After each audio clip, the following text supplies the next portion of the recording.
안녕하십니까? 대한민국 현대사의 진실을 기록하는 더 코리어입니다. 사랑하는 시청자 여러분, 그리고 지금 이 방송을 듣고 계신 파월 영웅 여러분, 오늘 당신의 하루는 안녕하셨습니까? 따뜻한 보일러가 돌아가는 방, 푹신한 소파에 앉아 텔레비전을 켜고 수도꼭지만 돌리면 콸콸 쏟아지는 뜨거운 물로 샤워를 하셨는지요? 우리는 가끔, 아니 너무나 자주 잊고 살아갑니다. 지금 우리가 누리고 있는 이 기적 같은 풍요로움이 과연 어디서 뚝 떨어진 선물일까요? 이 평화로운 저녁 밥상이 과연 공짜로 얻어진 것일까요? 자, 지금 당신의 몸을 한번 가만히 내려다 보십시오. 이제는 검버섯이 피어오르고 주름진 손 등 조금만 걸어도 시큰거리는 무릎, 밤이면 이유 없이 쑤시는 어깨. 거울 속에 비친 당신은 그저 힘없는 노인처럼 보일지 모릅니다. 하지만 우리는 알고 있습니다. 아니, 기억해야만 합니다. 그 야윈 몸 구석구석에는 50년 전 그 뜨거운 정글에서 새겨진 보이지 않는 훈장들이 촘촘히 박혀 있다는 것을 말입니다. 지금 눈을 감으면 혹시 그 냄새가 나지 않으십니까? 숨을 쉴 때마다 폐부 깊숙이 끈적하게 달라붙던 섭씨 40도의 습기, 썩은 나뭇잎과 진흙이 뒤섞인 냄새, 매캐한 화약 연기, 그리고 내 옆 참호에서 피를 흘리며 어머니, 물 좀 다오 라고 희미하게 부르짖던 전우의 비릿한 피 냄새가 말입니다. 기억하십시오. 그리고 증언하십시오. 조국의 부름이라는 거역할 수 없는 명분 아래 지긋지긋한 가난을 끊어내겠다는 일념 하나로 사지로 뛰어들었던 32만 명의 불타는 청춘들을 부산항 제3부두에서 살아서만 돌아오라며 흙바닥을 구르던 어머니의 손을 놓고 차마 뒤도 돌아보지 못한 채 수송선에 올랐던 20대 초반의 그 독한 결심들을 오늘 더 코리어는 대한민국 역사상 가장 뜨겁고도 아픈 대서사신 베트남 파병의 진짜 이야기를 기록하려 합니다. 이것은 교과서에 몇 줄 나오고 많은 흘러간 옛날 이야기가 아닙니다.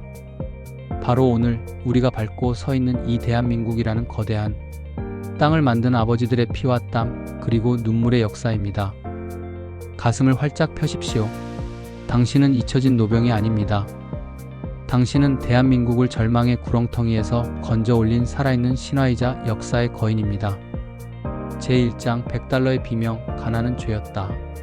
시간의 태엽을 감아 1964년으로 돌아가 보겠습니다. 여러분, 그때 우리 대한민국은 어떤 모습이었습니까? 한국전쟁의 총성이 멈춘 지 고작 11년. 국토는 여전히 전쟁의 상처로 신음하고 있었고 거리는 일자리를 구하지 못한 실업자들로 넘쳐났습니다. 당시 대한민국의 1인당 국민소득은 고작 100달러 안팎. 지금 돈으로 환산해도 몇십만 원이 채 되지 않는 돈으로 1년을 버텨야 했습니다. 팔리핀은커녕 아프리카의 가나, 가봉보다도 가난했던 세계 최빈국. 거지 나라, 희망이 없는 나라. 그것이 세계가 우리를 부르는 이름이었습니다. 봄이 되면 양식이 떨어져 소나무 껍질을 벗겨 먹어야 했던 잔인한 보릿고개. 점심시간이면 도시락을 싸오지 못해 운동장 수도가에서 물로 배를 채우던 까까머리 아이들. 미국이 던져주는 잉여 농산물, 그 밀가루 원조가 끊기면 당장 온 국민이 굶어 죽어야 했던 절망적인 나라. 그때 박정희 정부는 국가의 운명을 건 도박과도 같은 결정을 내립니다. 베트남으로 군대를 보낸다. 명분은 공산주의로부터 자유우방을 돕는다는 것이었지만 그 이면에는 차마 소리내어 말할 수 없는 피눈물 나는 처절한 이유가 숨어 있었습니다.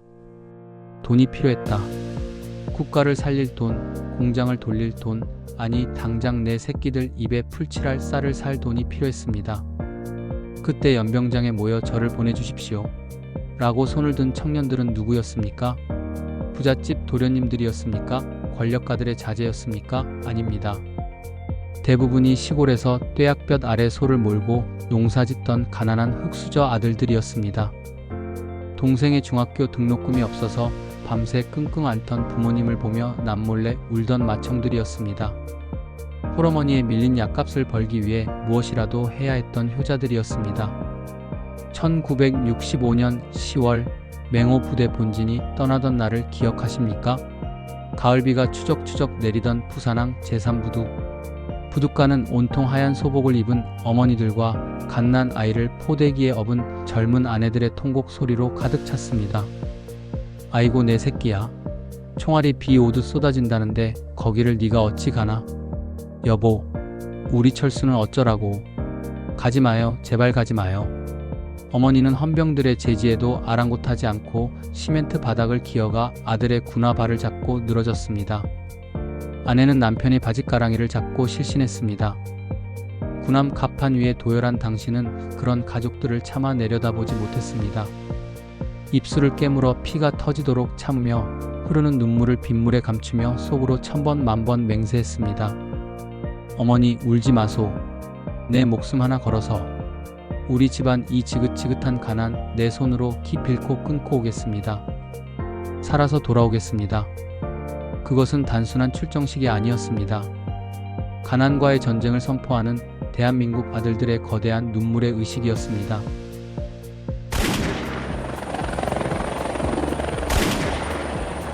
제2장 정글의 사자들 5개 파병 부대의 불멸의 전설. 그렇게 도착한 미지의 땅 베트남. 비행기 문이 열리자마자 훅 끼쳐오는 열기, 섭씨 40도를 오르내리는 가마솥 더위, 숨이 턱턱 막히는 습기, 그리고 정체를 알 수 없는 벌레들. 하지만 우리 한국군은 강했습니다. 아니, 강해져야만 했습니다. 가족을 위해, 조국을 위해 물러설 곳이 없었기 때문입니다. 각 부대마다 베트남 정글에 남긴 전설적인 발자취를 하나씩 경건한 마음으로 호명해봅니다. 1. 평화의 씨앗 비둘기 부대 건설 지원단. 1965년 2월 가장 먼저 베트남 땅을 밟아 파병의 문을 열었던 비둘기 부대원 여러분. 비록 총 대신 삽과 곡괭이를 들었지만 당신들의 땀방울은 총알보다 강했습니다. 사이공 인근의 늪지대를 맨손으로 메워 학교를 짓고 끊어진 다리를 연결하고 병든 현지인들의 상처를 치료해 주었습니다. 따이안 최고, 코리아 넘버원을 외치던 베트남 주민들의 환호성. 당신들이 닦아놓은 그 마음의 도로 위로 한국군의 신화가 시작되었습니다. 2.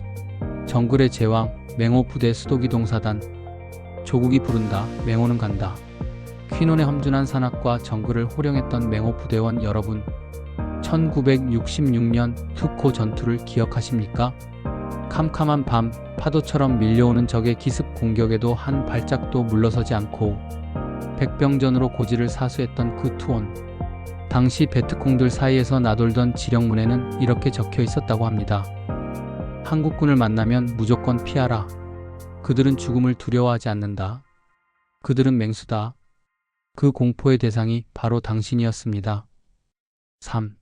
신화를 쓴 해병, 청룡부대 해병 제2여단. 귀신 잡는 해병의 전설을 세계만방에 떨친 청룡부대원 여러분. 캄난, 투이호아, 호이안. 당신들이 가는 곳이 곧 길이었고 승리였습니다. 특히 1967년 2월 14일 전 세계 전사의 길이 남을 짜빈동 전투. 정경진 대위가 이끄는 제11중대는 고작 1개 중대의 병력으로 월맹군 정규군 2개 연대의 파상 공격을 막아냈습니다. 지체가 산을 이루고 참호가 피로 물드는 그 참혹한 지옥도 속에서도 해병대에게 후퇴는 없다며 끝까지 진지를 사수해낸 당신들. 외신 기자들은 경악하며 타전했습니다. 한국 해병대는 사람이 아니라 신인가. 그날 당신들은 전설이 되었습니다.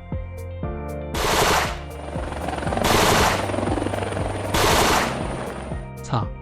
불굴의 승부사 백마부대 제구사단. 나트랑과 니노아의 수호자였던 백마부대원 여러분. 백마고지의 영웅들이 베트남에서 다시 한번 날아올랐습니다. 특히 오작교 작전을 통해 맹호 부대와 연결 작전을 성공시키며 베트남 중부의 대동맥을 뚫었던 쾌거, 그리고 안케패스 전투. 깎아지른 절벽 위 요새를 점령하기 위해 쏟아지는 총탄을 뚫고 기어올라가 마침내 638고지의 태극기를 꽂던 당신의 그 뒷모습. 그 굽히지 않는 의지가 오늘의 대한민국을 세운 기둥이 되었습니다.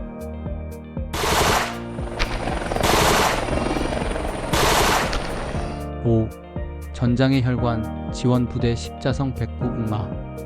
보이지 않는 곳에서 묵묵히 피땀 흘린 십자성 백구 음마 부대원 여러분. 빗발치는 포화 속을 뚫고 탄약과 식량을 나르고 부상당한 전우를 헬기로 실어 나르며 생명줄 같은 통신을 책임졌던 당신들. 당신들의 헌신적인 뒷받침이 없었다면 32만 대군의 신화는 불가능했습니다. 당신들이야말로 숨은 영웅입니다. 제3장 목숨값 $54 내 피가 고속도로가 되었다. 자, 이제 많은 분이 궁금해하시는 하지만 너무나 가슴 아리고 슬픈 돈 이야기를 해보겠습니다. 도대체 얼마를 받았길래 꽃다운 20대 청춘들이 목숨을 걸고 남의 나라 전쟁터로 갔을까요? 1966년 브라운 각서 이후 인상된 수당을 기준으로 가감없는 정확한 팩트를 공개합니다. 당시 병장이 받은 해외 근무 수당은 하루 1.8달러, 30일 내내 꼬박 일해야 한 달에 겨우 $54였습니다. 상병은 $45, 일병은 $40.5, 이병은 $36, 부사관인 하사는 $70에서 $80, 장교인 소위는 $100 남짓이었습니다. 지금 기준으로 $54면 고작 67만원. 요즘 젊은 친구들은 뭐야? 고작 그 돈 때문에 목숨을 걸었다고? 라며 반문할지 모릅니다. 하지만 1960년대 한국의 물가를 생각해 보십시오. 당시 국내 구급 공무원 월급이 몇천원, 쌀 한 가마니가 3에서 4천원 하던 시절이었습니다. 병장이 받은 $54는 암시장에서 환전하면 국내 월급의 수십 배에 달하는 말 그대로 집안을 일으켜 세울 수 있는 거금이었습니다. 그렇다면 우리 장병들은 그 돈을 어떻게 썼습니까? 자신을 위해 썼습니까? 아닙니다. 40도가 넘는 폭염 속에서 미군들은 물처럼 마시던 시원한 콜라 한 잔, 맥주 한 캔. 우리 국군 장병들은 사 마시는 것조차 벌벌 떨었습니다. 담배 한 개비도 아껴 피우며 수당의 80% 아니 90% 이상을 고향으로 송금했습니다. 고향의 어머니는 아들이 보낸 그 누런 봉투를 받아들고 장독대 위에 정화수를 떠놓고 밤새 울었습니다. 그 돈에는 아들의 땀 냄새, 피 냄새, 그리고 화약 냄새가 배어 있었으니까요. 내 새끼가 사지에서 목숨 걸고 보낸 돈이다. 이걸 내가 어찌 쓰나. 어머니는 그 돈을 가슴에 품고 또 품었습니다. 하지만 그 돈으로 동생이 중학교 교복을 입었습니다. 빚에 넘어갈 뻔한 문중의 논을 되찾았습니다. 비만 오면 새던 초가집 지붕을 걷어내고 번듯한 슬레이트 지붕을 올렸습니다. 마을에 전기가 들어왔고 소를 샀습니다. 그리고 국가적으로는 어땠습니까? 1965년부터 1973년까지 파월 장병들이 고국으로 송금한 외화는 총 2억 3,500만 달러에 달합니다. 여기에 파병에 따른 건설, 용역, 물자, 수출 등 월남 특수로 벌어들인 돈까지 합치면 무려 10억 달러가 넘는 어마어마한 외화가 한국으로 쏟아져 들어왔습니다. 그 달러가 어디로 갔습니까? 그 돈은 박정희 대통령의 지휘 아래 경부 고속도로의 아스팔트가 되었습니다. 포항 영일만, 포항제철의 용광로를 지피는 불쏘시개가 되었습니다. 울산 공업단지의 기계를 돌리는 기름이 되었습니다. 여러분, 지금 운전을 하다가 경부 고속도로를 달리게 된다면 잠시 핸들을 잡은 손에 힘을 주십시오. 우리가 쌩쌩 달리고 있는 저 고속도로의 1km, 아니 1m마다 당신이 정글에서 흘린 피 한 방울, 땀 한 방울이 시멘트처럼 단단하게 섞여 있다는 사실을 말입니다. 당신은 돈을 벌러 간 것이 아닙니다. 대한민국의 미래를 당신의 하나뿐인 청춘과 맞바꿔 사온 것입니다. 제4장 정글의 악몽, 고엽제와 영혼의 상처. 하지만 전쟁이 끝난 후 꿈에 그리던 고국으로 돌아온 당신을 기다리고 있는 것은 금이환영의 영광만이 아니었습니다. 베트남의 정글은 당신의 몸과 마음속에 평생 지울 수 없는 저주를 남겼습니다. 기억하십니까? 머리 위로 비행기가 지나가며 뿌려대던 그 하얀 가루 나뭇잎을 말려 죽이던 고엽제. 당시엔 그게 무엇인지도 몰랐습니다. 그저 모기를 쫓아주는 약이겠거니, 시야를 가리는 풀을 죽이는 약이겠거니 했습니다. 작전 중에 헬기가 뿌리는 그 약을 온몸으로 맞았습니다. 식수가 부족해 고엽제가 섞인 개울물을 수통에 담아 마셨습니다. 심지어 소독약이다라며 그 물로 등목을 하기도 했던 순박한 청년들이었습니다. 세월이 흘러 10년, 20년 뒤 갑자기 몸에 이상이 찾아왔습니다. 온몸이 미친 듯이 가렵고 피부가 문드러지기 시작했습니다. 손발이 마비되고 원인 모를 암이 발생하고 당뇨와 고혈압이 덮쳤습니다. 더 끔찍하고 가슴 찢어지는 일은 내 사랑하는 자식에게까지 그 고통이 대물림된다는 사실이었습니다. 아버지가 죄인이다. 내가 너를 이렇게 만들었다. 병든 아들을 끌어안고 피눈물을 흘려야 했던 수많은 참전 용사들의 밤을 누가 알겠습니까? 그리고 매일 밤 찾아오는 외상 후 스트레스 장애, 한밤중에 잠을 자다가도 엎드려 피해 하고 소리치며 식은땀을 흘리고 깨어납니다. 명절날 폭죽 소리만 들려도 전쟁터의 포탄 소리가 떠올라 방구석으로 숨어야 했던 공포의 시간들, 가족들에게조차 미친 사람 취급받을까봐 말 못하고 혼자 소주병을 까며 가슴을 쳐야 했던 그 고독한 고통을 누가 위로해 주었습니까? 세상은 때로 너무나 잔인했습니다. 일각에서는 돈 벌러 간 용병이다, 양민을 학살했다라며 당신을 손가락질했습니다. 조국을 위해, 가족을 위해 내 모든 것을 바쳤는데 돌아오는 것이 고작 이런 모욕과 비난인가 싶어 억장이 무너져 내렸습니다. 하지만 더 코리어는 오늘 이 방송을 통해 단호하게, 그리고 목이 터져라 외칩니다. 당신들은 돈에 팔려간 용병이 아니었습니다. 당신들은 굶주린 조국을 구하기 위해 십자가를 짊어지고 떠난 경제의 사절단이었고, 지구 반대편에서 자유민주주의를 수호하기 위해 싸운 정의의 수호자였습니다. 당신의 몸에 남은 상처와 후유증은 부끄러움이 아니라 대한민국이 평생 갚아야 할 거룩한 빚이자 영광의 상흔입니다. 당신은 영원한 대한민국의 아버지입니다. 사랑하는 32만 파월 용사 여러분, 그리고 존경하는 시니어 여러분, 어느덧 야속한 세월은 흘러 검던 머리에는 하얀 서리가 내려앉았습니다. 적군을 노려보던 매서운 눈매는 침침해졌고 꼿꼿했던 허리는 굽었으며 M1 소총을 잡았던 손은 이제 지팡이를 짚고 있습니다. 하지만 거울을 볼 때마다 초라해하지 마십시오. 고개 숙이지 마십시오. 당신이 베트남의 정글에서 견뎌낸 그 8년 8개월의 시간, 그 인고의 세월이 있었기에 오늘 우리 손주들이 배고픔을 모르고 따뜻한 밥을 먹으며 학교에 다닙니다. 전쟁의 폐허였던 나라가 세계 10대 경제대국이라는 기적의 타이틀을 거머쥐었습니다. K-팝이 한국의 드라마와 영화가 전 세계를 누비는 문화 강국이 되었습니다. 이 모든 번영의 뿌리를 파고 또 파내려가면 그 맨 밑바닥 가장 깊고 어두운 곳에는 1960년대 그 가난했던 시절 조국을 위해 청춘을 던진 김상사, 박병장, 이이병, 바로 당신의 이름 석자가 선명하게 새겨져 있습니다.